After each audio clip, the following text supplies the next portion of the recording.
is Congressman Johnny Pimentel. You have 10 minutes. Thank you, Mr. Chair. I would like to direct my questions to the former President. Magandang hapon po, Mr. President. Nung mga nakaraang hearing po, meron ho pong mga resource persons na nagsumite ng kanilang mga sinumpang salaysay. So ito po ang tatalakayin po natin ngayon. So unahin ko na po yung affidavit ni Colonel Ruyena Garma. Mr. President, kilala ho ba ninyo si Colonel Ruyena Garma? Yes, sir. Police ng Davao yan. Yes. According to her, you have known her since 2012 to 2016 when she was assigned as station commander in Sasa and Santa Ana Police Station, hindi po ba? Hindi ko I cannot remember the correct But she is acquainted with you. Totoo po itong paragraph number 7 that you were acquainted with her. I will accept that. Now, on paragraph 6, Mr. President, Mr. Chair, which I will read. In May 2016, I received a call from then-President Rodrigo Duterte at approximately 5 a.m., instructing me to meet him in his residence in Doña Luisa, Davao. Totoo po ba ito? Yes, sir. Yes. Now, on paragraph 8 po, Mr. President, Mr. Chair, sinabi po niya na doon po sa meeting niyo, he requested that I locate a PNP officer or operative, indicating that he needed someone capable of implementing the war on drugs on a national scale, replicating the Davao model. This Davao model referred to the system involving payment and rewards. Totoo po ba na ito ang pinag-usapan nyo sa meeting ninyo noong May of 2016, Mr. President? Sir, it's really pretty obvious na I'm talking to a single person and would be inviting another one to join her in the fight against drug. There is the drug enforcement law of the police. That's the unit that is properly empowered to sila yung pumupunta sa akin offering information. So hindi po ninyo napag-usapan itong sinasabi niya na nagpapahanap po kayo ng isang tao na operatiba coming from the PNP na magpasimuno nitong ikangang Davao model po. Yung INC, sir, ang isa kasing affidavit. I will go into that, Mr. President. Yeah. Anyway, nung Mr. President, sinabi po niya na initially, nung tinanong mo po sa kanya kung meron po siyang may re-recommenda na tao, ang sabi po niya, wala siyang kilala. But eventually, yung paragraph 10, however, I recalled my upperclassman Edelberto Leonardo, who was handling the CIDG group. So ito po yung inirekomenda ninyo, ni Colonel Garma sa inyo, na magpasimuno po nung Davao model. Totoo po ba ito? Sir, hindi, sir, because in every police department, meron talagang unit na nag-handle niyan, drugs o smuggling. Pupunta yan sila doon sa akin, sir, offering information. Sabi ko, sino pa ang nakaalam? Is there any other police operative who can collaborate your statement? Because I need validation. Naghihingi ng pera, sir, for operation. Hindi naman ako magbibigay ng pera sarili ko. It's always government money. So, pag may kanong dinajamming mo ako ng istorya na ganon, I need to a corroborative statement. Sabi ko, Mr. President, nagpatuloy pa po siya na sinasabi ho niya na there was a meeting between sa inyo po doon sa DPWH Panakan, Davao. Ang nandun po ay yung si Pakay, Kilela, Grijaldo, Tucson, Indueñas. Ito po ay members po ng Class 97 PNPA and Class 96 PNPA. Totoo po ba yun na nakipag-meeting po kayo dito sa Class of 97 PNPA and Class 96 PNPA doon po sa DPWH in Panakan? Yes, sir. I do not remember the occasion. But I remember that there was, or almost everybody was there, including the military. Nagipag-usap ako separately from the military pati police kasi hindi magkaintindihan. But in that meeting, I was talking to the military, then to the police. Separate sila, pero During that meeting po, Mr. President, hindi naman po ninyo napag-usapan na gagawa ng task force regarding war on drugs po. Hindi ho nyo napag-usapan yun during the meeting dun sa Panakan, sa Davao, between the Class PNPA of 93 and 96. 97 rather. I cannot do that, sir, because alam mo naman na only the police can create units or divisions in the police department. Hindi tayo empowered niyan. We are not allowed to create units there. It's not allowed by law. Binanggit din po ni Colonel Garma, Mr. President, Mr. Chair, doon sa paragraph 22, meron pong mga personahe po na hindi naman mga pulis na isasama daw doon sa ikangang task force. Kilala po ba ninyo si Lester Berganyo? No, sir. Honestly. Okay. Si Mr. Romel Bactat po. Lalo na. Si Mr. Rodel Serbo po. No, sir. Mr. Michael Palma. No, sir. It's stranger. And Mr. Peter Parungo rather. Okay, Mr. President, Mr. Chair, ito po yung mga individual na, well, I'm just basing this on the affidavit. Yes, sir. hope you I don't understand mind. it. I understand it. I'm just going through the affidavit of Colonel Garma. So, Mr. Chair, according to her, these were part of the group of the PNPA 97 and 96 na supposedly who will be the members of the task force with regards to the war on drugs. Now, Mr. Chair, meron din pong binanggit si Colonel Garma tungkol sa reward system. Ito po ba ay totoo po na during the meeting, aside from organizing the task force, the reward system was also mentioned during that meeting, Mr. President? Yes, sir. I would repeat my statement.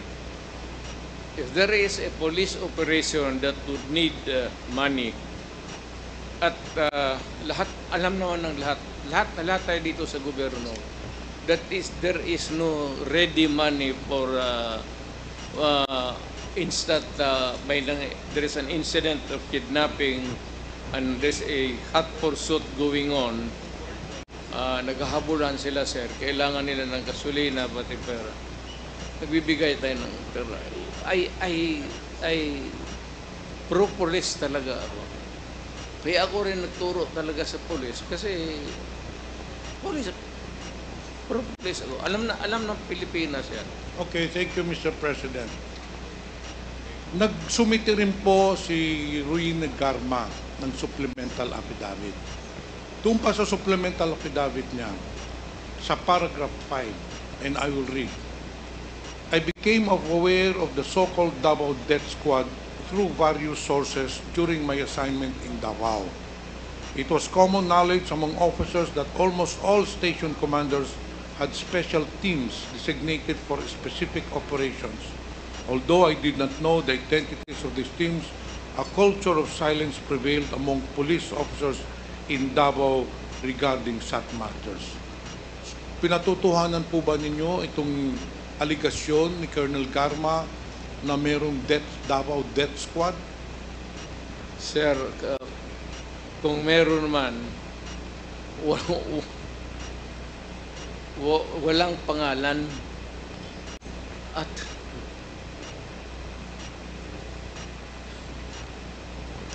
And then, Mr. President, I will deny. It's a very, pardon the word, but it's a very stupid allegation.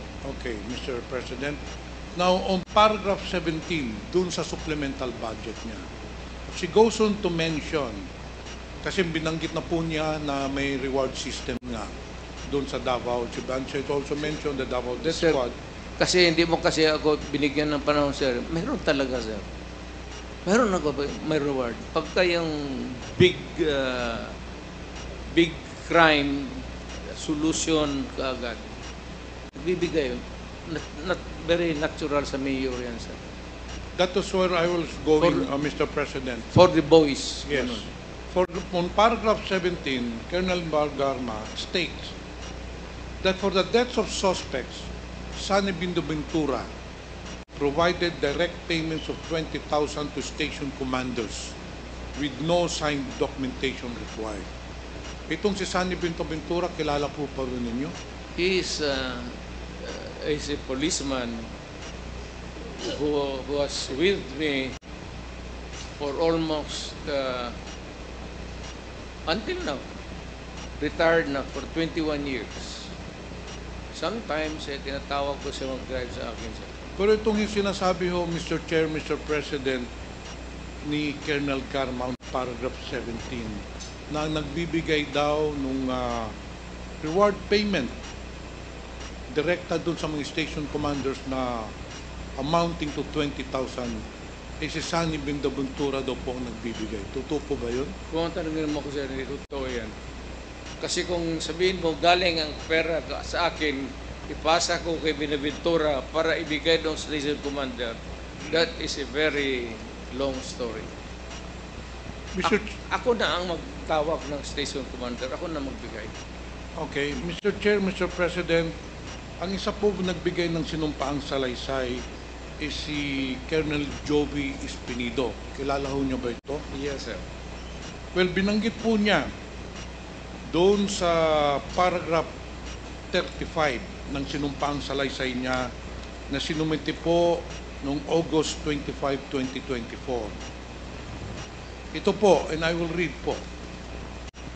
I know that there was a reward of 20,000 pesos per kill in the drug war. So in short, Mr. President, Mr. Chair, itong statement po ni Joby Espinido, kino-corroborate din po dun sa statement ni Colonel Garma na nagbibigay po ng 20,000 pesos for every kill. Totoo po ba yun? No.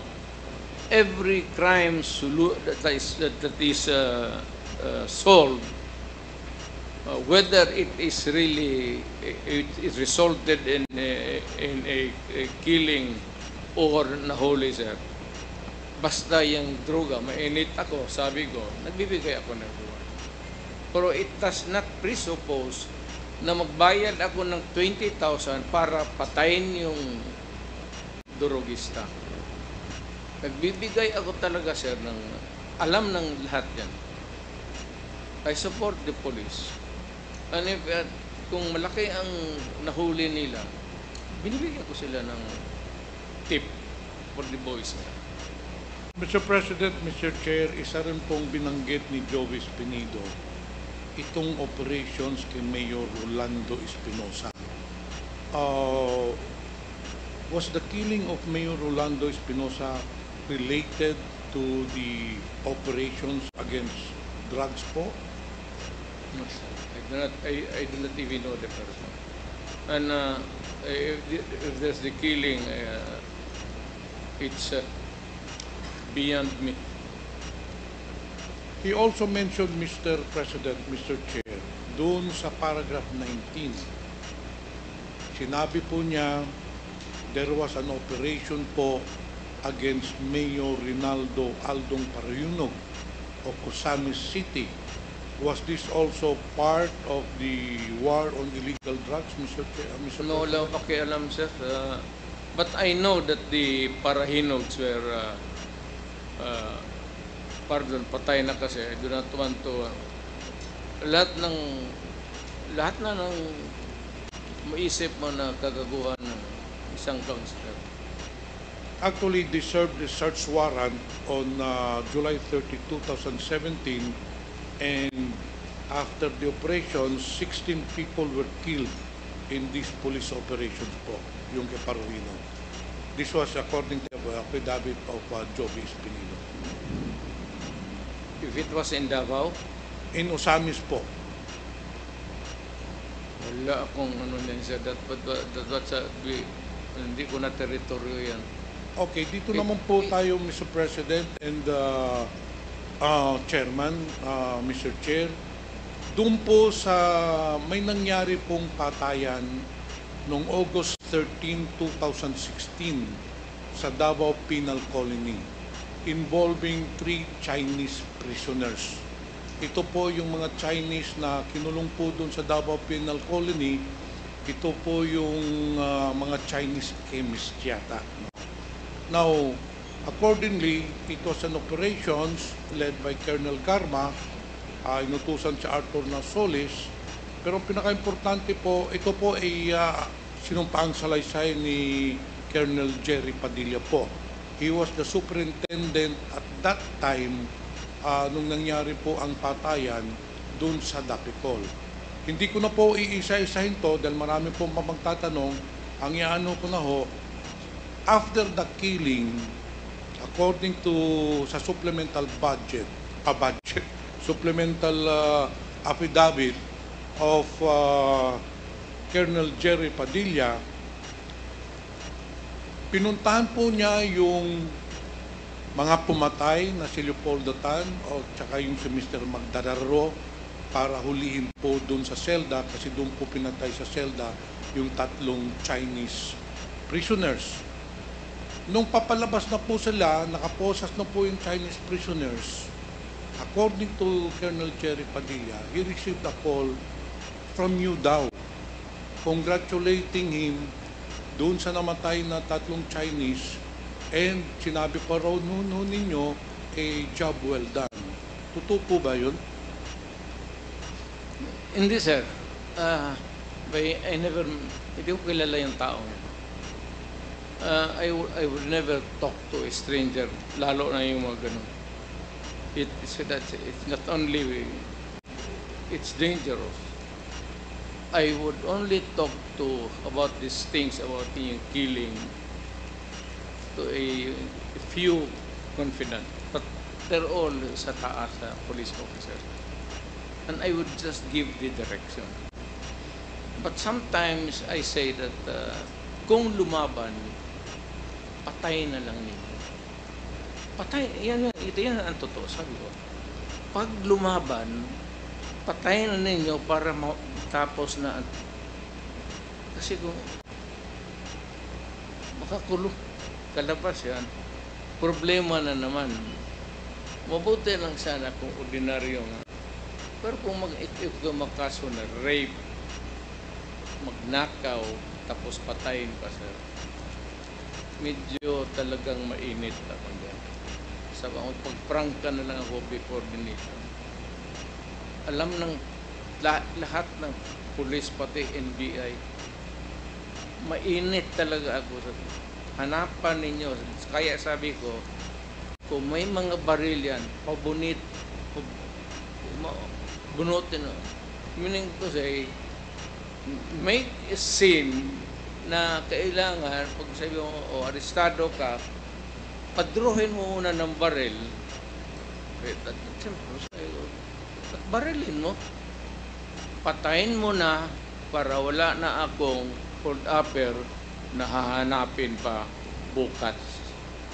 At wala nang ma-rape, wala nang manakaw, at maganda na ang syudad ko. Ang mga residente, at least wala nang, hindi masyado takot. They Anyway, can walk the streets Mr. at President, night. this statement of Colonel Jerry Padilla was corroborated by a certain Mr. Leopoldo Tan, yung isang PDL na pumatay, kasi nagsama na po sila doon papunta sa opisina ng admin office ng Dapicol, and nag-corroborate po si Leopoldo Tan na indeed tumawag daw po kayo kay Colonel Jerry Padilla. I just want to inform you that it was just corroborated by Leopoldo Tan. Alam mo, sir, hindi mo dapat gawin yan. Alam mo bakit? Pag ganun yan, sir, tinitape ka. Alam mo yung police na gano'n, tinitape ka. Pagka nag-istorya ka ng mga gano'n, sasabi ka talaga. Hindi ko ginagawa yan. Kung may instruction man ako, kung may gusto man akong patayin, tawagan ako. Isang tao, isang officer. Patayin. Wala nang ng rape, nakaw, rape, tapos nakakulong.